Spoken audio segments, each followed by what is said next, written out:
It's the morning of Thursday, 14th of January 1892. And if you were walking through London that evening, down the Strand perhaps, or through the West End, you would have noticed something profoundly unsettling. London, the city that never sleeps, was turning off its lights. Here I have a copy of the Pall Mall Gazette from that very day. At the top of the page, there's a cheerful advertisement for Player's Gold Leaf Navy Cut tobacco. The perfection of tobacco, it proclaims. It's a mundane slice of life, the sort of thing you'd scroll past without even thinking. But directly underneath it sits a notice that stops you cold. It reads in stark black type. Notice: the majority of the London theatres will be closed this evening in consequence of the Prince's death. The curtain was coming down on London. The music halls fell silent. The opera houses went dark. The news had just reached the city via telegraph.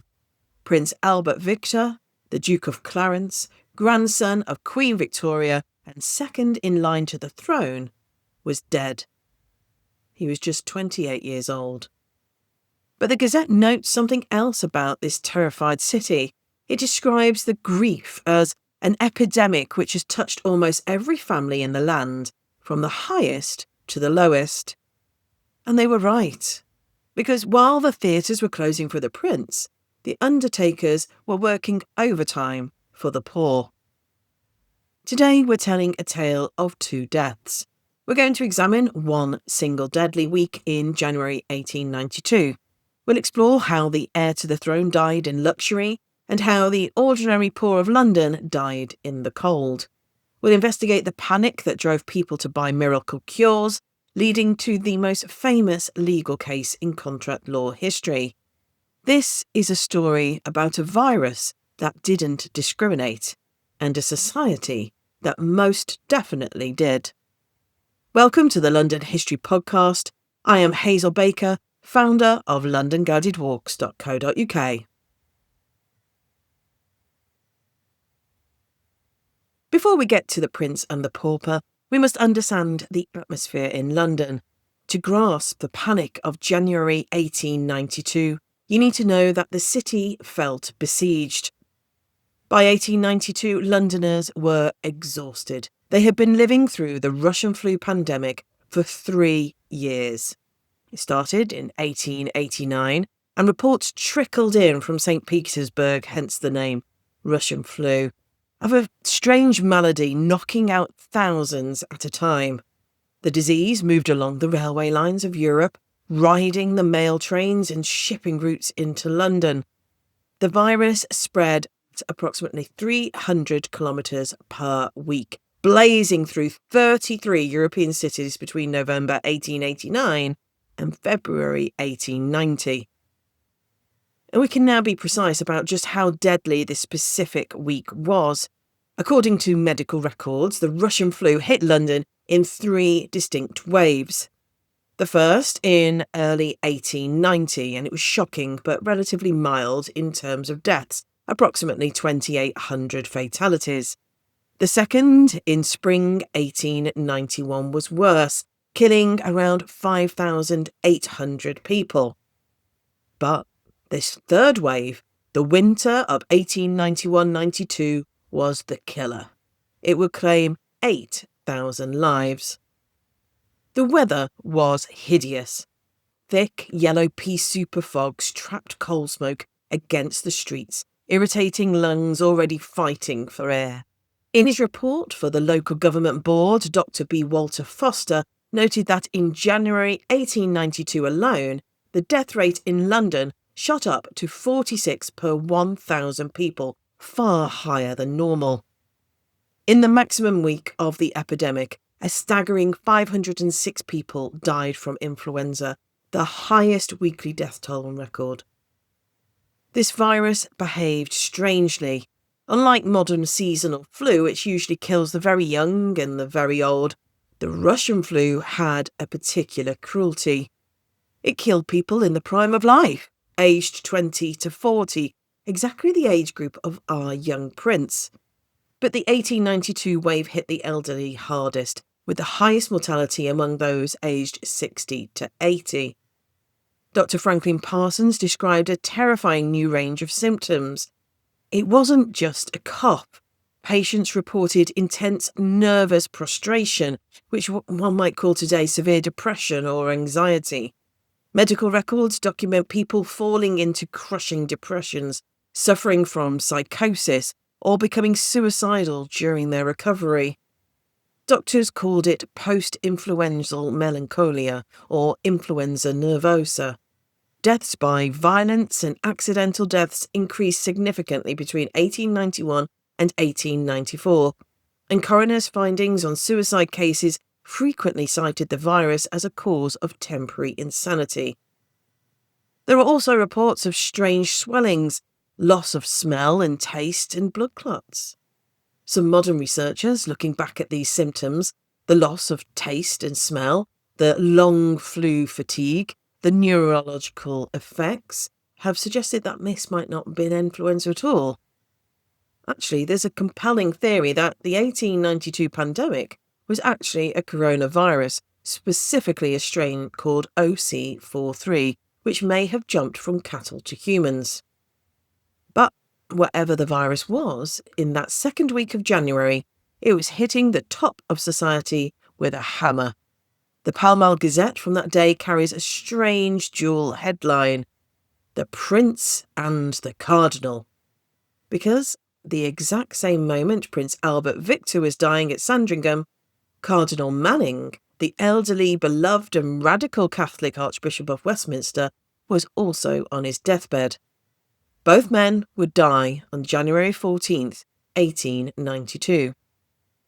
So you have a prince of the church and a prince of the realm, both fading away as the fog rolls in. The mood in London was apocalyptic. When a city is terrified, two things happen. First, people pray. Second, people buy things. If you opened a newspaper in January 1892, you weren't just met with obituaries. You were bombarded with cures.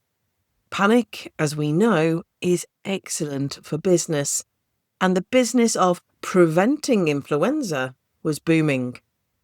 Entrepreneurs spotted a gap in the market. They knew that conventional medicine, which is still using mercury and bleeding patients, didn't really have an answer. So the quacks stepped in. Pepper's quinine and iron tonic plastered its name across the papers. Influenza, Pepper's quinine, influenza, Pepper's quinine, repeating the words over and over until you bought it out of sheer repetition. Then there was Timbre's eucalyptus oil, which claimed to absolutely prevent and cure influenza if you just smelled it. My personal favourite is Bartlett's Strength Restorer, which claimed to cure everything from general debility to, and I quote, disappointment. Yes, it literally claimed to be a cure for disappointment. But one company went further than the rest, and their confidence led to the most famous legal case in the history of contract law. I'm looking at an advertisement for the Carbolic Smoke Ball. It appeared in the Illustrated London News on January 23rd, 1892. It looks like a small rubber ball with a nozzle. The idea was that you squeezed it and it puffed a cloud of carbolic acid powder into your face. You're supposed to sniff this powder up your nose 3 times a day. The advertisement was incredibly bold. It didn't say, "This might help." It promised to cure cold in the head in 12 hours, whooping cough on the first application, and crucially, influenza in 24 hours. But then they did something risky. They added a guarantee. The text read, £100 reward will be paid by the Carbolic Smoke Ball Company to any person who contracts the increasing epidemic influenza after having used the ball 3 times daily for 2 weeks. And to prove they weren't lying, they added, £1,000 is deposited with the Alliance Bank, Regent Street, showing our sincerity in the matter. Enter Mrs. Louisa Elizabeth Carlill. Mrs. Carlill was a solicitor's wife. Terrified of the flu, she saw the advertisement, bought the ball, and used it religiously. 3 times a day. Every day from November 20th, 1891 to January 17th, 1892. And then she caught the flu. Mrs. Carlill recovered, and she did what any good solicitor's wife would do. She asked for her £100. The company refused. They ignored her letters. Finally, they claimed the advertisement was just puffery, marketing hype that no reasonable person would take seriously. They also argued that you couldn't make a contract with the whole world. Mrs. Carlill sued them. The case, Carlill versus Carbolic Smoke Ball Company, went all the way to the Court of Appeal. And on 8th of December 1892, the judges ruled unanimously in Mrs. Carlill's favour. They laid down 3 principles that still protect consumers today. Firstly, sincerity matters. That £1,000 deposit proved the company meant it, and it wasn't just puff. Secondly, unilateral contracts. You don't need to write to a company to accept an offer like this. Doing the action, sniffing the ball, is the acceptance. And thirdly, offers to the world. You can make an offer to the whole world. The contract is formed with the specific people who come forward and meet the conditions. So, Mrs. Carlill got £100, and today every law student in Britain studies her story. But it tells us something painfully human about January 1892. People were frightened. They were desperate for control. They were reaching for anything, tonics, oils, vapours, gadgets that promised certainty in a winter when certainty didn't exist.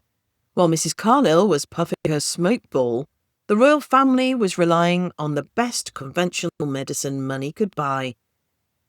Let's go to Sandringham House in Norfolk the first week of January. Prince Albus Victor, known to his family as Eddie, was there for a celebration. He had just announced his engagement to Princess Victoria Mary of Teck, the future Queen Mary. He was 28 years old. There's a tragic irony here. Eddie had a reputation for being aimless. He was charming, but reportedly slow, easily distracted, and possibly involved in a few too many scandals. On January 7th, 1892, the day before his 28th birthday, he was out shooting in the damp fields. By the next day, the fever had spiked. And here is where the lottery of death tilts in his favour. As soon as the prince sniffled, the machine of royal medicine sprang into action. He was attended by Dr. Alan Reeve Manby, Dr. Francis Laking, and Dr. William Henry Broadbent, one of London's finest physicians and physician extraordinary to Queen Victoria. Imagine the scene in the prince's bedroom. It would have been the height of luxury, a roaring fire keeping the chill at bay, silk pillows. He had 3 physicians and 3 nurses watching him in shifts, 24 hours a day. The Pall Mall Gazette captures the public's obsession with this room. It notes how the personal public have become so intolerably familiar with royalty as a sorrow. The nation felt like they were in the room with him. The doctors threw everything at him. They gave him heavy doses of brandy and champagne. Alcohol was considered a cardiac stimulant.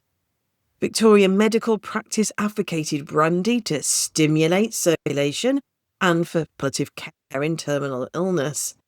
They gave him morphine for the cough, and when his breathing failed, he turned blue, and they used cylinders of compressed oxygen. This was cutting-edge technology for 1892. The first recorded use of oxygen for pneumonia was documented in 1885 by Dr. George Holdsapple, and by 1890, Continuous oxygen therapy was beginning to be recognised as potentially life-saving. But it wasn't enough. On the morning of January 14th, 1892, the end came. Present at his bedside were his parents, the Prince and Princess of Wales, his brother, Prince George, his sisters, Princesses Maud and Victoria, his fiancée, Princess Mary, and her parents, the Duke and Duchess of Teck, the 3 physicians, 3 nurses, and Canon Frederick Hervey, reading prayers for the dying. Prince Albert Victor drowned in his own lungs, but he did so surrounded by warmth, by love, his parents holding his hands, and the best care the British Empire could provide. And that is how a Victorian prince died, with oxygen cylinders and champagne. But the Gazette admitted that this epidemic touched the lowest as well as the highest, and for the lowest, the infrastructure of survival looked very different. I want to take you to a coroner's court in East London in that very same week. The coroner is examining the body of a man, perhaps 60 years old, a labourer. The cause of death is medically the same as the prince's: bronchitis or pneumonia induced by influenza. But the verdict often included a phrase that appeared in newspapers throughout that winter: death preferred to the workhouse. Here was the reality. If you were a labourer and you caught the Russian flu, you stopped working. You stopped working, you stopped getting paid immediately. Britain had the poor law. You could ask for help. You could go to the workhouse infirmary. They had food. They had heat. So why did people choose to die in freezing rooms rather than go there? The stigma. To enter the workhouse was to declare yourself a pauper. You lost your liberty and your dignity. You were separated from your family. You wore a scratchy uniform. You were called an inmate. It was a social death before the physical one. There is a coroner's account from this period of an elderly woman in St. Pancras. Her neighbours told the coroner they urged her to go to the infirmary when the fever took her, and she replied, "I have managed all my life without them, and I will not go to them now." She was found dead 2 days later. The room was dark, there was no food, and she had died of pneumonia and hypothermia. The coroner recorded death by natural causes accelerated by want and exposure. And Dr. Foster's statistics back this up. He noted that the 1892 epidemic had a peculiar cruelty. It targeted the elderly more than previous waves. The highest mortality was among those aged between 60 and 80, exactly the people, like our St. Pancras widow, who were most vulnerable to the cold and most afraid of the workhouse. To really see the gap between these two worlds, we must look at what happened after the deaths. We need to examine the funerals. On January 20th, 1892, Prince Albert Victor's body was moved from Sandringham to Windsor. The scale of mourning was industrial. Shopkeepers across London stripped their window displays of colour. Drapers and milliners ran out of black crepe, that scratchy, dull silk used for mourning clothes. If you walked down Regent Street or Oxford Street that week, it was a sea of black. The funeral procession itself was a piece of theatre. The coffin was taken from Sandringham to Wolferton Station, then by special train to Windsor. At Windsor, the 10th Royal Hussars, his regiment, met the train and conveyed the coffin onto a gun carriage drawn by the Royal Horse Artillery. Behind the coffin walked the Prince's favourite horse, Bess, with the Prince's boots reversed in the stirrups, a symbol of a fallen soldier. Behind her walked his father, the Prince of Wales, weeping openly. The flowers were so numerous they were described as mountains of wreaths. Expensive hothouse lilies and orchids costing thousands of pounds piled high in St George's Chapel. Now, compare that to the funerals happening in London on the very same day. If you died in a London parish, maybe St Pancras or Whitechapel, and you had no money because the flu had wiped out your savings, or you had no family, you got a pauper's funeral. This was the final indignity. It meant a coffin made of the cheapest, thinnest wood, often just slats, no nameplate, just a chalk number scrawled on the lid. There were no gun carriages, no favourite horses, just a cart. And most crucially, there was no individual grave. You were buried in a common grave, a deep trench shared with strangers, left open until it was full. And this is why the poor of London formed burial clubs. Families would pay a penny a week for years, sometimes going hungry to do it, just to ensure that when the end came, they could afford a decent burial. A single plot, a hearse, and a bit of dignity. But in January 1892, the burial clubs were going bankrupt. The Russian flu killed so many people so quickly that the funds ran dry. The poor were dying faster than they could save. There is one final contrast we must see. For this, we leave the muddy common graves of London and go to St George's Chapel at Windsor Castle.